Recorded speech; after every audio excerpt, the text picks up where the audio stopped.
Welcome back to Burn the Ship, the podcast where we connect entrepreneurs to professionals to help you go all in on your business. I'm your host, Ezra Brown, and without further ado, I'm going to allow my guest to introduce himself. Ezra, thanks for having me, man. Appreciate you. Absolutely, absolutely. Brad, tell Yeah, me. my name is Brad Ellison. I own a painting company in Metro Detroit, Michigan called Ellison Painting. I've been in business a few years now. I also run a marketing agency for painters called Rollout Marketing. Bunch of years of experience in sales and management and singing and a bunch of other things. So, what do you want to know? Awesome. Yeah, no, for sure. Kind of want to hop into the story a little bit. Obviously, entrepreneur side is mainly what we do on the podcast is kind of talk about your journey, your brand. But I kind of want to hear it from you. What has it been like for you to, whether that light switch has always been there to be an entrepreneur, or is it something that you kind of realized you could work better than what you were, you had a better process than somebody you were working for? Yeah, I think that looking back at my life, I think that the entrepreneurial bug was in me from really early age, from hustling and mowing neighbors' lawns and shoveling snow, uh, putting out lemonade stands that I'd have my little brother and sister run because they were cuter than me. And then in college, I started my first business, first official business, which was a window washing company, washing windows of houses. And I loved working for myself, but I certainly didn't have the discipline back then to be a successful entrepreneur, right? I didn't need any money, so I would go out and sell a few window washing jobs, make 600 or 700 bucks in a week, and then no push to do any more than that while I was in school. Right. Um, Spent a lot of years selling for other companies, sold life insurance, health insurance, software, marketing services, and it was about 9 years ago now when my wife and I got married and decided at that point that we were no longer going to work for other people.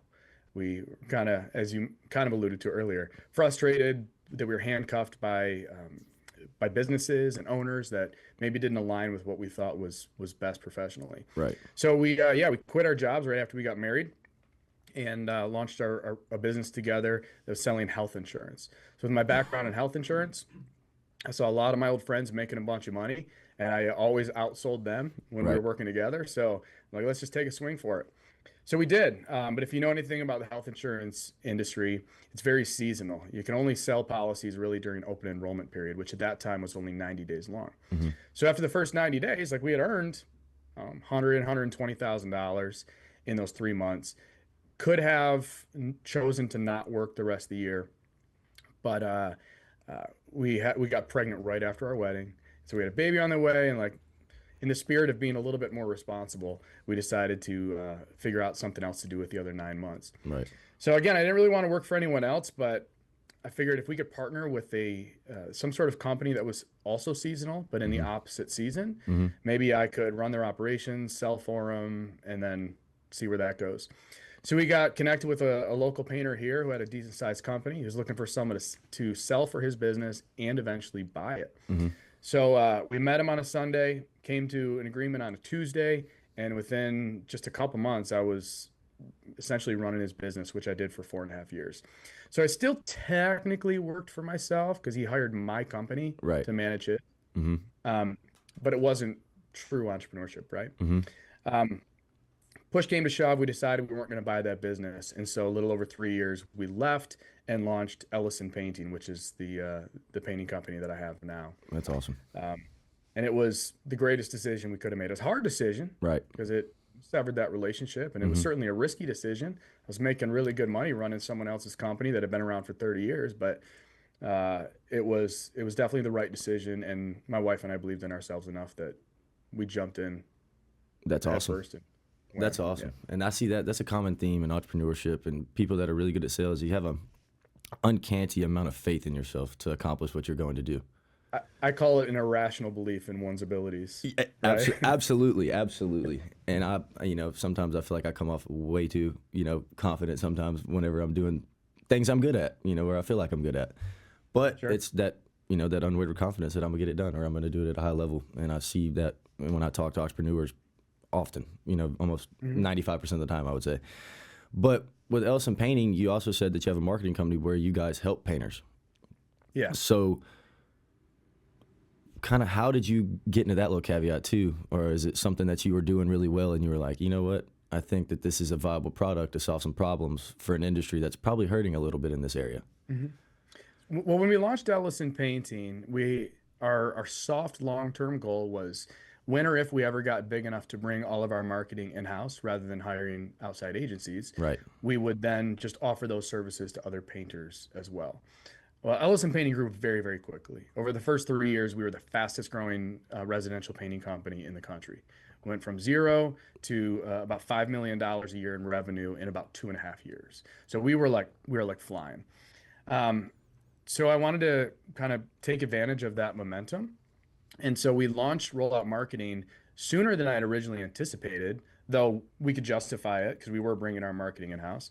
Brought it in house, partnered with a couple marketing specialists, and that has not gone as smoothly as Ellison Painting has. Right. Uh, again, that irrational belief. I'm like, oh, everything I'm touching is turning to gold. This is going to be a smash success. We're going to fly to the moon. And it turns out there were a few more roadblocks and obstacles that we hadn't anticipated to get that really where we want it. So we came out swinging with rollout marketing and pumped the brakes a few months in. We're like, you know what? We're not doing a great job.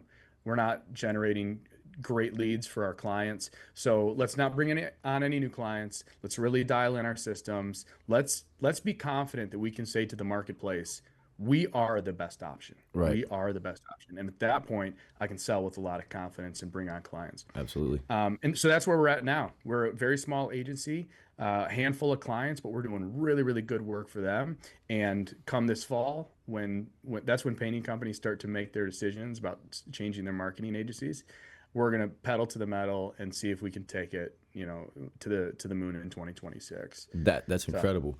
And then, so obviously, with the marketing stuff, every business has to market as well.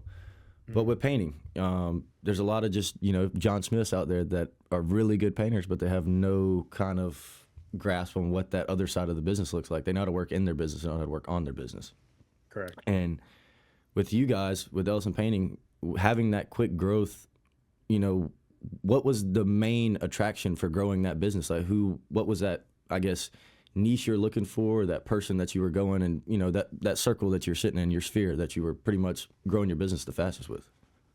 As far as who's our niche for clients? Yeah, essentially, because, I heard you say residential, but, growing, everybody grows their business differently. It could be networking, it could be word of mouth, really good marketing campaigns, things like that. But, there's something that took you off. Yeah, when it came to who our target demographic is, we are usually the most expensive company that someone will get a proposal from, and that's simply a function of us being a professionalized company. I want to pay my painters more than they're going to make somewhere else. I want to pay my salespeople and project managers more. I got to pay for marketing in order to generate the opportunities, and so we are just our service is more expensive. But our service is also worth every penny. And if you ask our customers, they'll agree. It's worth paying more to get the Ellison Painting experience. Right. So the demographic is someone that values ease of doing business and has the money to pay a little bit extra, right? But we're in Metro Detroit, and the economy here is actually quite strong. And there are a lot of relatively wealthy suburbs, and those are our targets. When it comes to marketing channels and how are we going to reach our target customers, we take a wide multi-channel marketing approach. Okay. So we spent a lot of money in Facebook. We've spent a lot of money in Google Ads. Of course, we have ads running on GLSA. That's Google Local Service Ads. That's like that Google guaranteed check mark. We've done a ton of direct mail pieces, like postcards to homes. We've done a ton of door hangers. We have a local company here that will print and actually deliver right onto people's doorknobs, door to door. Oh, that's awesome. We've tried trade shows. We've tried Angie Leads. We've tried AI outbound text lead generators, like everything. Right. And we shift our marketing budget month by month based on what's working. Okay. We budget up to 10% of our target revenue back into marketing. So the goal for this year was 7 million. We scaled that back.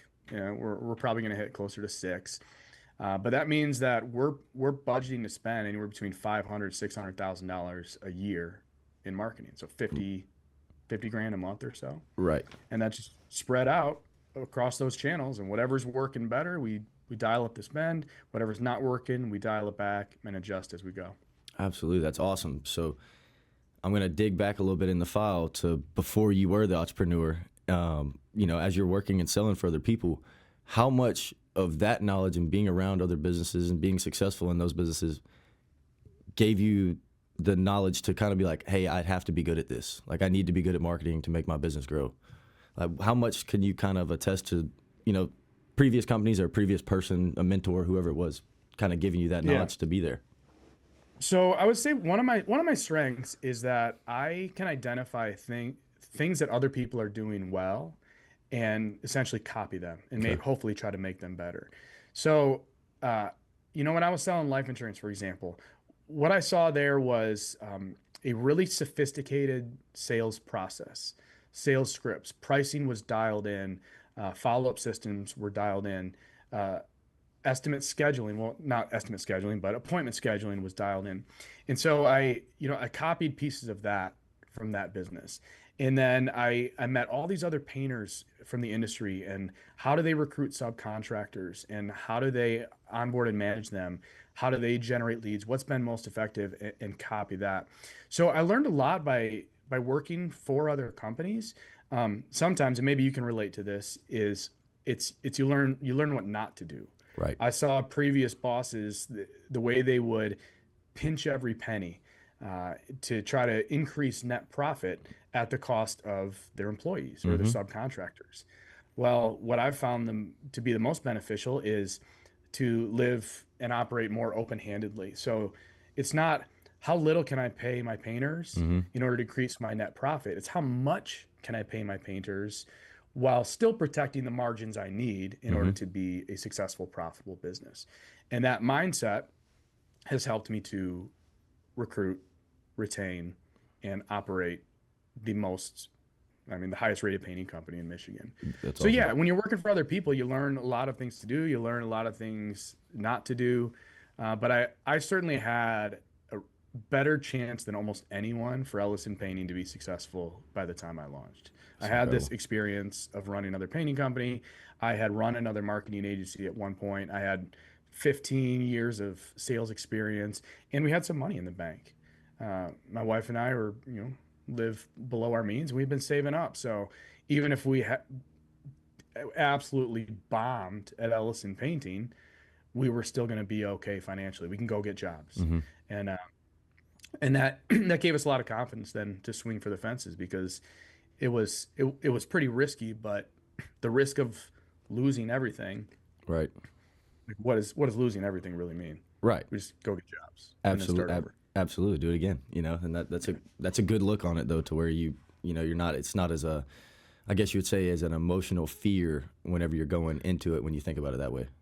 Well, listen, bro, without getting too much into my backstory, I went through a period in my life where I did lose everything. I was married previously. I lost my wife. I lost my church. I lost my job because of it. Lost all of my money. Started from scratch. My life's over. Nothing good is ever going to happen again. And then now here I am 11 years later, and I'm living the life of my dreams with, a beautiful, smart wife that loves me, and 3 kids and a couple thriving businesses, like literally living the dream. So I've lost everything and know what it feels like to come back on the other side. I'm not scared of losing everything again. The only thing I'm scared of losing, of course, is my wife and kids. Outside of that, I could lose the house, I could lose the businesses, I could lose everything, and just start over. So that confidence, that lack of fear has really served my wife and I well. That's awesome. That is incredible. And then you touched on this a little bit, is, you ran a painting company for a few years. What made you, be like, painting is the industry that I'm going to start my business in? Some would say dumb luck. Some would say God's providence. I'm probably more on the latter. Okay. Literally, the way it happened was, my wife and I decided that we needed to be doing something in those 9 months when we couldn't sell health insurance. And so we said, well, maybe we can find some sort of trades business where they're busy in the spring, summer, fall. And on a Saturday night, her and I prayed about it together and said, God, just give us, show us the opportunity and let us be smart enough to realize it when we see it. That was Saturday night.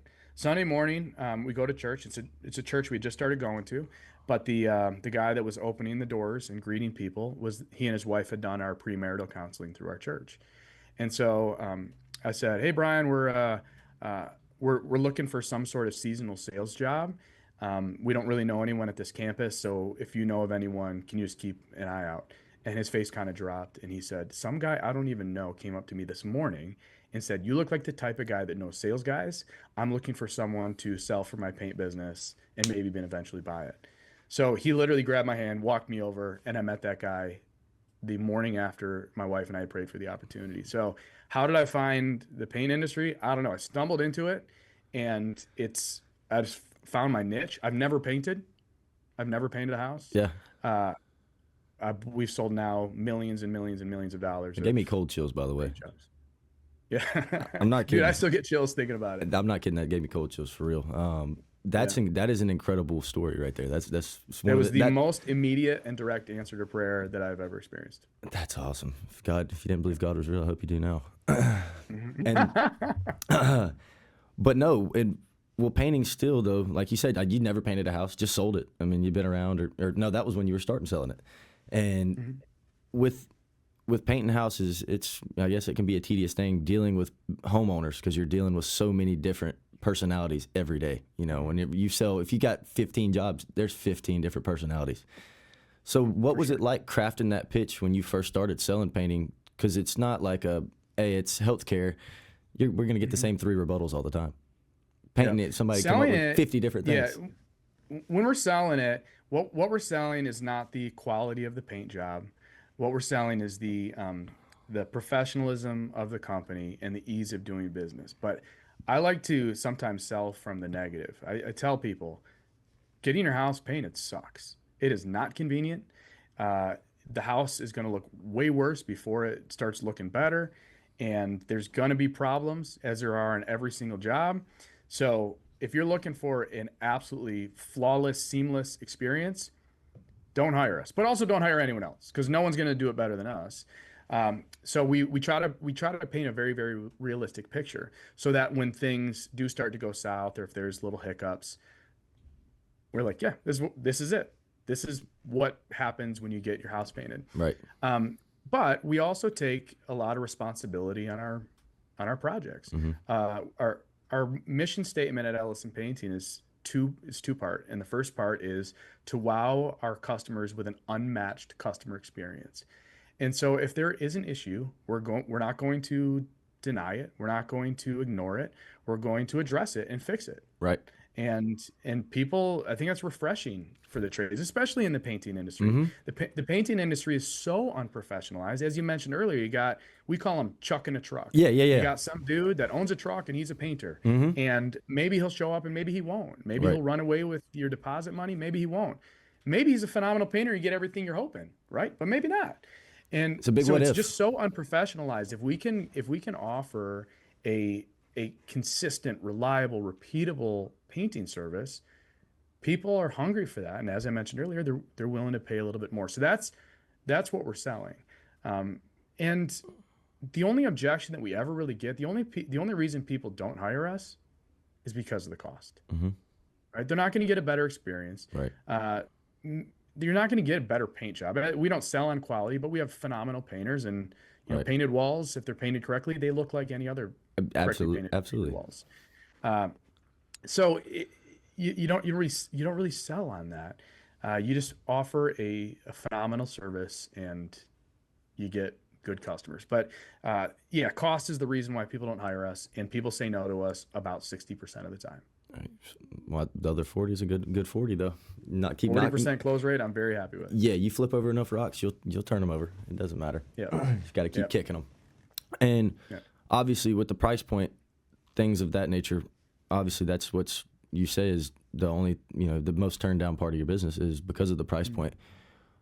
Have you guys always been the most expensive, or is that something that kind of transferred over time, or you just realize like, hey, if I want to be able to give the elite service like this, because essentially you're selling a great experience. That's Mhm. what it is. You're solved a problem in an industry that's very problematic for that, not having good experiences. Yep. But No, it's just always been that yeah, way? yeah, I came out swinging. Again, I knew how the company that I was running priced all their projects. And so when I launched, I actually started charging a little bit more right off the bat with Awesome. nothing to back it up. I had no Google reviews. Technically, I started selling paint jobs. I didn't even have any painters. It wasn't until I had about $60,000 worth of jobs sold that I had my first crew say, "All right, yeah, we'll come work with you." But I was so confident. Like I'm selling the jobs. At that time, my wife, she gave me 6 months as project manager. No one's going to deal with customers better than my wife. No one's Hmm. going to care more about our customers than my wife. Right. So even those first customers who took a chance on us being brand new, they still got a way better level, way higher level of service than they would have got from anyone else. And now our service is like so much better than it was when we first launched. That's incredible. All right. Well, Yeah. here's the question you don't want to answer is, look, everything you guys do really well, but what are some of the things you struggled with when you first opened up and got going? Like what was some of the hard things you had to do? Uh, so I've been asked that question a bunch, and it it sounds really terrible, but like nothing was really hard for us. And it doesn't mean that everything came easy. It's we had a plan and Right. we had SOPs outlined, Hmm. standard operating procedures Yeah, yeah. outlined for every piece of our business before we even started. We had decided how do we want to sell? How do we want to manage? How do we want to recruit? Now those things changed, and the first iteration of those SOPs wasn't the final iteration, but like we predicted a lot of the things, a lot of the problems we were going to run into and had solutions for them. Now, the hard part was, well, I was selling every single one of our projects Hmm. and my wife was managing every single one of our projects, which meant that that was a very hectic first 6 months. We had two little kids at home. Um, we still have our health insurance business that my wife was running at the time, and we were in the middle of a huge home renovation project. Hmm. Uh, in an ideal world, we wouldn't have the other business, Right. and in an ideal world, we wouldn't be going through the home renovation. Um, but we made do, and it didn't feel that hard. It was very very rewarding. Hmm. Going out in your first 3 months, we sold like 350 or $400,000 worth of jobs. Hmm. Um, to put that in perspective, the average paint company in America, of which there's 330,000 registered paint companies, the average paint company is going to generate about $60,000 of revenue in a year, and we generated 400,000 in our first 3 months. So That's awesome. it was very rewarding. I thrive on that, like that fast pace. Hmm. Let's challenge the challenge, the victory. Right. It's definitely harder for my wife Hence the than CrossFit guy. Hence myself. why I like CrossFit. Yeah, right. And we we made some hard decisions that others aren't willing to make. Like we Mhm. would hire, when we were ready to start hiring, we started hiring before we could justify hiring. We hired salespeople before we needed salespeople. We hired project managers and admins before we needed them because I wanted the trajectory to continue on. Yeah. And so we would, if you look at our P&L, there'd be like these constant raise, drop, Hmm. raise, drop, Hmm. raise, drop. And I think a lot of companies wait until they can afford the next role, which is why they'll never be able to afford it. Absolutely. I So what was hard about it? I don't know. It was risky, but we made some bad hires along the way where we hired people that were like, we want to give them a chance. Really, we should have seen the writing on the wall. It wasn't gonna be a good fit. So now we're better at hiring, That's awesome. right? So That is. I mean, that's yeah. That's awesome. And it's when you've done hard things your whole life. I guess whenever you're doing something else like that, you don't have as much of a fear factor to it. It's more of an excitement and adrenaline rush right. to get it going. And that's Mhm. that's a thrill. That's awesome. Yeah, I think a lot of people also fall into the trap where they launch a business and the business becomes their life and they are working 60, 70 hours a week. Hmm. And that's the assumption that people make of me when they hear our story, like, oh man, you must have been working. Hmm. I'm like, nope. I guard my family time and I guard my workout time. So even during those the first year, second year, I would block out my calendar every day starting at 3:30 so I could get to the gym for the 4 o'clock class. And I work out at CrossFit from 4 to 5, which means I'm home by 5:30 for Hmm. family dinner nearly every night. That's awesome. And it worked because I blocked it out. And then I just had to Right. fit my work around my family time. Right. Um, I wasn't willing to sacrifice that stuff. And Hmm. I mean, you prioritize the things that are actually priorities. Absolutely. And it's tough for some people to hear, tougher for them to internalize. But like, hey, if you're not seeing your family, if you're not seeing your wife, if your marriage is a disaster and everything's falling apart, it's because they're not your priority. Absolutely. So You're neglecting that relationship and that thing. We're reading Atomic Habits right now, so that all kind of yeah. sits very well. We're on the fifth chapter, just finished fifth chapter today at the office. All of us, we read a book, once a month. And that's the Love one. it. That was the August book. But no, I mean, this is the last thing I have for you. We ask every one of our guests, but I could almost recite the answer you're going to give me. I feel like, but our podcast is called Burn the Ship. Do you know where we got Burn the Ship from? Mm-mm. All right, Central America. Oh yeah, is this like a story where you sail over and you can't return? You Yeah. burn the ships, you have to stay. Absolutely. And, you weren't quite looking at it through that scope, but what was it like when you burned the ship? You said, "Screw it, I'm making really good money, but I'm about to sell it and go on my own. We're going to do this. And we're going to make it happen." So, what was kind of like that emotion for you? It was so it was nerve-wracking for me, and it was a little bit terrifying because we had such a close personal relationship with the guy that he and his wife we were partnering with, and they needed us to buy it as a retirement vehicle. Right. And the deal that we came to just turned out to not be a good deal. And we tried to renegotiate in good faith, and I offered some terms that would have a lot of upside for him, that actually if we grew like we did Ellison Painting, he would have made a lot more money. Right. But he said, it's like the original deal, or it's no deal at all.